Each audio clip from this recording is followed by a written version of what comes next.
Sim, bora para mais um vídeo aqui no nosso canal. O que acontece com a alma na morte do corpo físico? Será que ela vive? Será que ela deixa de viver? No seu entendimento, a alma é imortal ou a alma é mortal? Agora em nosso canal.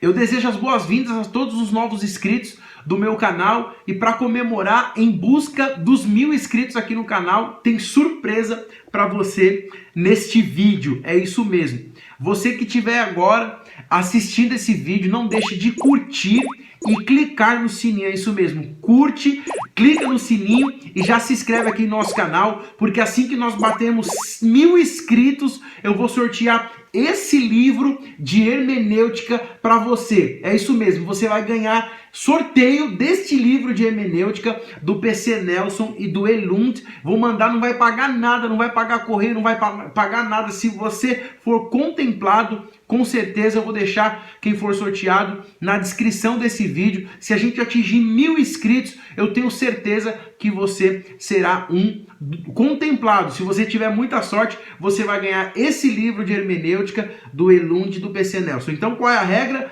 Ative o sininho, se inscreva no meu canal e não deixe de acompanhar todos os vídeos. Batendo 1000 inscritos, nós seremos contemplados e eu vou colocar o seu nome na lista e no sorteio, e com certeza você tendo sorte, você vai ganhar isso aqui, esse livro, de graça. Eu vou mandar no seu endereço do seu trabalho, da sua casa, da sua igreja, se você for algum obreiro, o que você preferir e achar melhor. Olha, eu tenho outra novidade. Você que é da região da Zona Sul de São Paulo, ou da região de Interlagos, ou da região do Capão Redondo, do Campo Limpo, da região do Mboimirim, daquela região próxima a Itapecerica da Serra, toda essa região sul, nós estamos com as inscrições abertas para o curso de teologia presencial. Na descrição do vídeo tem o site www.itcid.com.br, também tem o e-mail de contato, contato@itcid.com.br, para você entrar em contato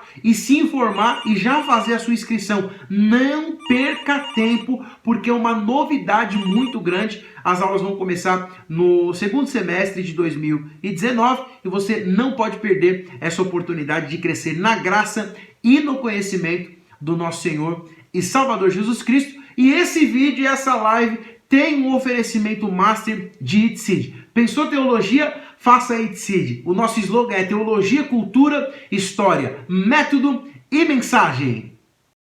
Vamos começar com a leitura do texto de Gênesis capítulo 2, o verso o número 7. Acompanhe comigo na sua tela. Be'apayu nishmat hain vayri ha'adam lenefesh hayan. A tradução. Soprou em suas narinas, soprou o fôlego de vida e o homem se tornou um ser vivente. Esse texto é a base para começarmos e entendermos que quando Deus desce no jardim para fazer o homem, ele começa então a produzir o homem com as suas mãos, com a água que brotava sobre o jardim, dos rios que desciam, e aí com o barro ele forma o homem, e o homem então se torna alma vivente, um ser vivente. Algumas traduções vão trazer a expressão alma vivente. É até importante que essa expressão alma é uma das palavras para alma em hebraico. Eu tenho 4 expressões, eu trouxe para vocês. Eu tenho nefesh ruach, que em hebraico também pode ser traduzido, é traduzido como alma, neshama, hayá, que nesse texto aparece que é vida, e yeridá, tá? Essas 5 expressões, elas aparecem na Bíblia hebraica e têm um sentido. Nesse texto, eu tenho a expressão nefesh, Neshama e Hayá. 3 expressões aqui. Eu quero indicar para vocês que a Bíblia King James traduz essa palavra por vida, por sopro, por garganta, por fôlego, por espírito, por alma. São mais de 480 significados diferentes só para essa palavra. Eu indico para vocês, vou indicar muitas obras. Teologia do Antigo Testamento, de Ralph L. Smith, tá? Da editora Vida Nova.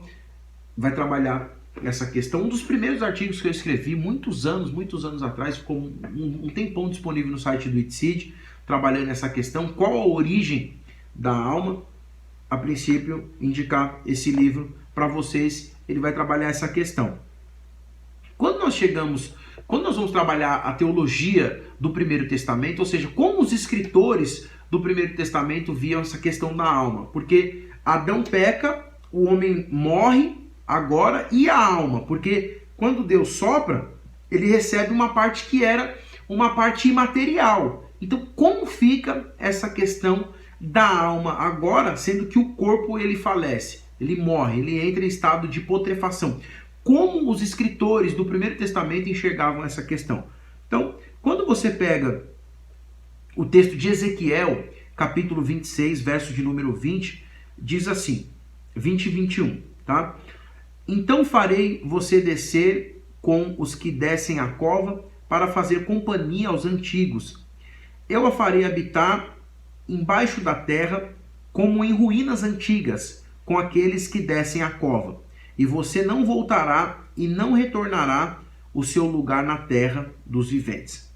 Levarei você a um fim terrível e você já não existirá.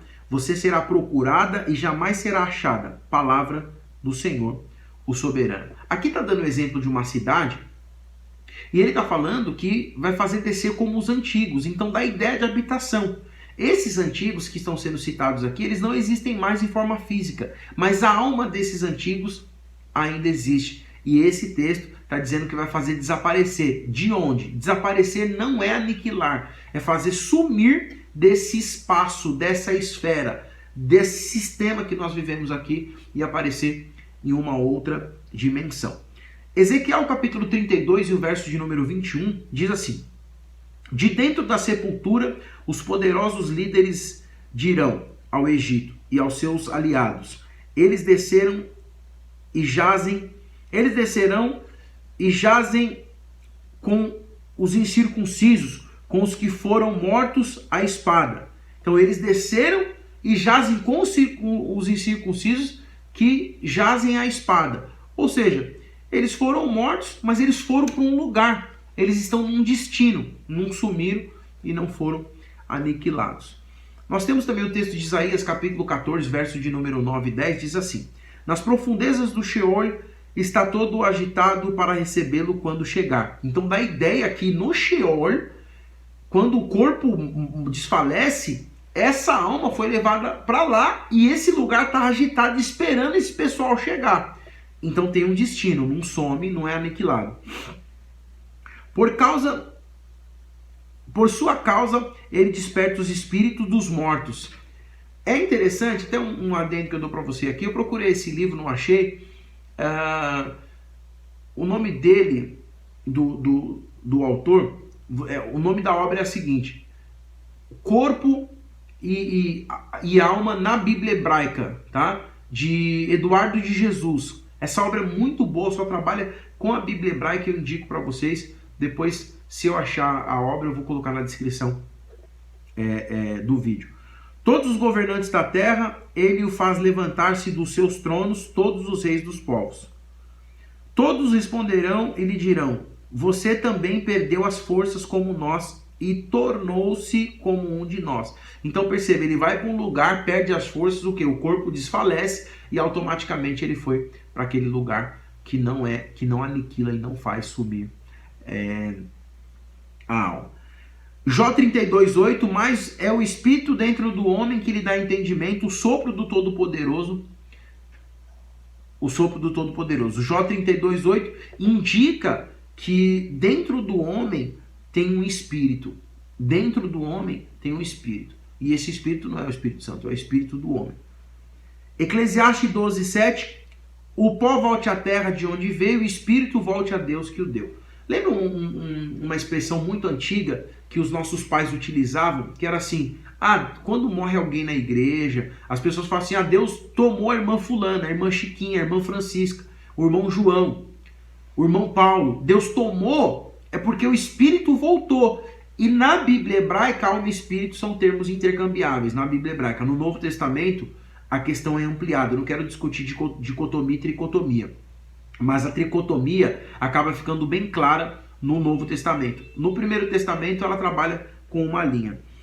Salmo 104, 29 diz assim: quando escondes o rosto enfrentam em pânico, quando lhes retiras o fôlego, morrem e voltam ao pó. Morre o corpo, mas a alma, ela continua a viver, porque ela volta para Deus. Voltar para Deus é só Deus ter o domínio, só Deus ter o controle e decidir ali então o destino dessa alma. Quando nós entramos na questão da filosofia, Platão vai dizer, por exemplo, que a alma era imortal. Quando eu trabalho Immanuel Kant, por exemplo, Immanuel Kant vai dizer o seguinte, que a imortalidade da alma deve ser uma realidade, porque é evidente que a justiça não se concretiza nesse mundo. Eles não tiraram isso da filosofia grega. Isso já vinha lá de trás dos profetas e foi vertido dessa forma. Então nós precisamos aprender aqui, conviver pelo menos com 10 palavras, e eu falo para vocês. Inferno, sepultura, lago de fogo, submundo, paraíso, que em grego é paradiso, Sheol, Hades, Geena e Tártaro. Pelo menos essas 10 palavras nós precisamos aprender a conviver com elas. Eu ensino bastante isso, pelo menos ali na minha terceira, minha quarta aula de escatologia, do curso de teologia, eu trabalho essas questões. E é interessante que Jesus fala o seguinte: eu te digo que tu é Pedro, e sobre esta pedra edificarei a minha igreja, e as portas do Hades não prevalecerão contra ela. Da ideia de porta, sim, no Hades, né? Tem um problema que tudo que é do Sheol, Hades, Geena, Tártaro, em língua portuguesa foi traduzido por inferno, e tem um problema, eu explico na minha aula como isso funciona, o que deve ser traduzido, em qual momento ou não. Mas se você quer entender um pouco dessa ideia do Hades, do submundo, da sepultura, dentro de uma visão grega, eu vou indicar algumas obras de mitologia para você. Eu indico o livro completo de Heróis e Mitos e Lendas, Cláudio Roque Buono Ferreira, Márcio Pugliese, Marcos Torrigo, Wagner Veneziani Costa, da Madras, uma obra muito boa. Eu indico para você também Mitologia, tudo que você precisa saber sobre mitologia, de Kathleen Sears, dos deuses e deuses, monstros imortais, seu guia sobre mitologia antiga, da Gente Editorial, eu também indico para você. Eu indico para você Mitologia, História dos Deuses e Heróis, de Thomas Burfing, o livro de ouro da mitologia, eu indico para você. E também indico aqui um breve relato sobre mitologia grega, romana, germânica, deuses, origens e influências, da editora Scala. Eu também indico para você. Bom, quando nós vamos avançando, e aí nós chegamos no Novo Testamento, acompanhe comigo o texto grego de Mateus capítulo 10, versículo 28. Aqui é o cerne da questão. Aqui nós encontramos alguns problemas por algumas pessoas, algumas doutrinas, uma delas é o adventismo, e nós vamos trabalhar essa questão para saber como funciona realmente. Acompanhe comigo na sua tela. Kai mi phobesi apoton apokten, non tonto soma tende psichen, mido na menomen. Mido na menon, apoktera phobesi de malon, tondo na menon kai psichen, kai soma apolesi en gen. A tradução: você não deveria ter medo daqueles que podem matar o corpo, no entanto, não são capazes de matar a alma, mas deveria temer aquele que é capaz de fazer perecer a alma no inferno. Aqui é a minha tradução livre, fiz de tradução direto do grego. O que nos chama a atenção aqui é esse verbo apolesse, né? Alguns vão falar apolessai, mas aqui eu tenho um ditongo, então permanece a primeira consoante aqui, a primeira vogal, apolessa. Apolessa, eu tenho um verbo infinitivo ativo, e aí eu tenho a junção de duas palavras. Eu tenho a expressão apo, tá? E aí nós vamos trabalhar com a ideia de afastar, de tirar, estar à parte de, né? Da ideia de estar separado. E oletros. Oletros é remover, permanente, experimentar um fim miserável, perder, matar, destruir, afastar dessa vida, entrar em ruína e fazer uma despedida. Não, nunca dá ideia de de entrar em extinção, de exterminar, tá certo? De aniquilação, não dá ideia disso. Alguns textos traduziram essa palavra, ela vai aparecer cerca de 92 vezes no Novo Testamento. João 12, 25 diz assim: aquele que ama a sua vida a perderá, ao passo que aquele que odeia a sua vida neste mundo a conservará para a vida eterna. Quando está falando de perder a vida, o que está falando? Não está falando de você se matar. Está falando a Bíblia, está dando ideia para você se matar, para você se aniquilar? Não. Para você se terminar? Não. Para você mortificar a sua carne, você perder a sua vida no sentido de viver para Deus, de viver os planos de Deus, os propósitos de Deus. Então essa palavra é a mesma expressão e o mesmo sentido. Tem outra expressão também, Mateus capítulo 5, versículo 29, se o seu olho direito te fizer pecar, arranque-o e lance-o fora, é melhor perder uma parte do seu corpo do que ser todo ele lançado no inferno. Então, quer dizer, você vai perder uma parte, você não vai perder o todo, mas não é aniquilar, você vai perder. Você tem outro olho ainda, você tem outras partes do corpo, então aquilo ali não é exterminado, não acaba. Um exemplo simples disso é se você tem um carro e você bate, infelizmente ali você perdeu o carro. O que é perder? O carro deu PT. Ele continua sendo um carro? Sim. Mas ele entrou em ruínas. Acabou com o carro. Então, é essa ideia, esse sentido. Ainda eu tenho Mateus 5,30, Mateus 8,25, Mateus 9,17, Mateus 14,39, Mateus 10,39 e Mateus 10,42. Quando nós vamos trabalhar um texto de Marcos, capítulo 8, versículo 36, diz assim: pois que adianta o homem ganhar o mundo inteiro e perder a sua alma? Então, perder a alma aqui significa que aquela alma ela vai ser extinguida aqui dessa situação e levada para um outro lugar. Dentro da cultura judaica era comum, no caso ali, por exemplo, de Lázaro, Jesus espera até o 4º dia, porque era comum que a alma de quem morria ficava rondando ali, à espera de uma vida, de entrar de novo nessa vida, de ressuscitar. Por exemplo, os fariseus acreditavam na ideia dos anjos, na ressurreição dos mortos, no mundo espiritual, e os saduceus não. Essa questão eu vou trabalhar indicando isso.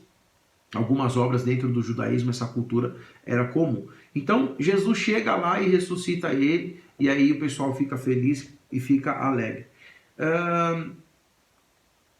1 Pedro 3, 18 e 19 diz assim: pois também Cristo sofreu pelos pecados uma vez por todos, o justo pelos injustos, para conduzi-los a Deus, e ele foi morto no corpo, mas vivificado pelo Espírito, no qual também foi e pregou aos espíritos em prisão. Ah, Jesus desceu no inferno e pregou? Não. Então, morto pode se arrepender? Não. Expressão no grego aqui é o verbo ekerisen, que significa anunciar. Ele anunciou a sua vitória, e aí o texto vai falar dos espíritos desde Noé. Então, significa que esses espíritos são as almas daqueles que morreram, mas não foram aniquilados. A alma sobreviveu desde aquele período.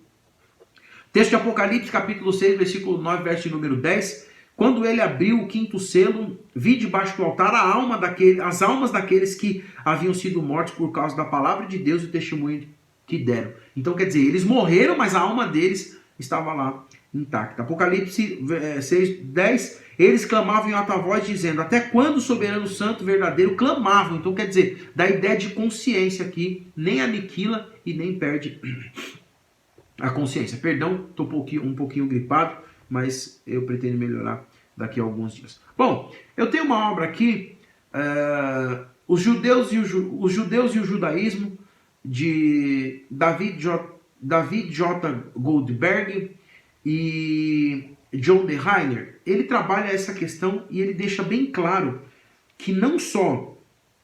Ele cita aqui uma obra de Moshe Ben Maimon. Quem conhece o Maimonides, um grande Rambam, ele vai falar que na obra de Rambam ele defende a imortalidade da alma e que os fariseus eram imortalistas, tá? O Rambam vai falar isso na Ressurreição e Imortalidade, na página de número 302, tá? E ele vai citar aqui o grande Rambam. E aí na página de número 303 também ele cita Avot 4.6, Iberahot 17a e várias outras questões. A sabedoria de Salomão 3.1.4, ele vai citar Eclesiastes, ele cita muitos textos aqui, ele cita muitas questões aqui também, tá? Bom, nós também temos aqui o Judaísmo de Dan Korshevok, tá? É essa obra aqui, o Judaísmo de Dan Korshevok. Deixa eu mostrar para vocês aqui também essa obra, tá? Que eu cito. Dan Korshevok vai trabalhar essa questão e ele vai falar na página de número 100. Ele diz que o judaísmo reformista, ele vai citar a obra 12 princípios da fé judaica, também citando Maimônides. Ele cita o Talmud como sendo, a partir do 4º e do 5º século, uma doutrina muito comum e que é unânime a ideia da imortalidade da alma. Eu trabalho aqui Dan Korshevok, ele trabalha isso, que é unânime, a unanimidade dentro do judaísmo. Quando eu cito Platão, eu faço uso de Fédon, eu faço uso de o Banquete. Quando eu cito Platão e também eu vou citar Immanuel Kant, eu cito o Dicionário de Filosofia, Conceitos Fundamentais, da Martins Fontes, está aqui também essa obra. E o Dr. Benito Marcosini, ele vai falar na sua obra Os Evangelhos Sinóticos, Formação, Redação, Teologia, da Paulinas. Ele diz que os fariseus eram imortalistas, ele diz que existia uma análise rigorosa dessa parte da imortalidade da alma, da ressurreição e na existência de anjos, tá? Ele vai citar o Nicodemos, ele vai citar Atos 5:34, ele vai citar o próprio Paulo na página de número 44. É essa obra que eu cito para vocês. Fora Joséfo, que muitas pessoas condenam, muitas pessoas querem dizer que não, porém é essa questão. E um detalhe, o verbo no infinitivo, ali, infinitivo ativo, dá a ideia que Deus tem o destino final dessas almas, então não tem nenhum texto, a não ser esse texto de Mateus capítulo 10, versículo 28, que não fala isso, já resolvemos aqui de forma gramatical, que o acesso à alma está no controle de Deus. Então, ele não destrói, vai sofrer, vai perecer eternamente, né? A ideia do tormento eterno é essa ideia que todos esses especialistas trabalham. Se você quiser uma indicação de gramática grega que eu trabalhei, essa eu trabalhei a gramática grega do Novo Testamento, da Universidade de Coimbra, né, em Portugal, em 1961. O professor do seminário de Coimbra, Antônio de Brito Cardoso, essa obra não existe mais, nem dá para você ver, porque foi extinto o seminário de Coimbra. Tá bom? Pessoal, é isso aí. Não deixa de curtir, não deixa de participar. Se você quiser aprender mais sobre isso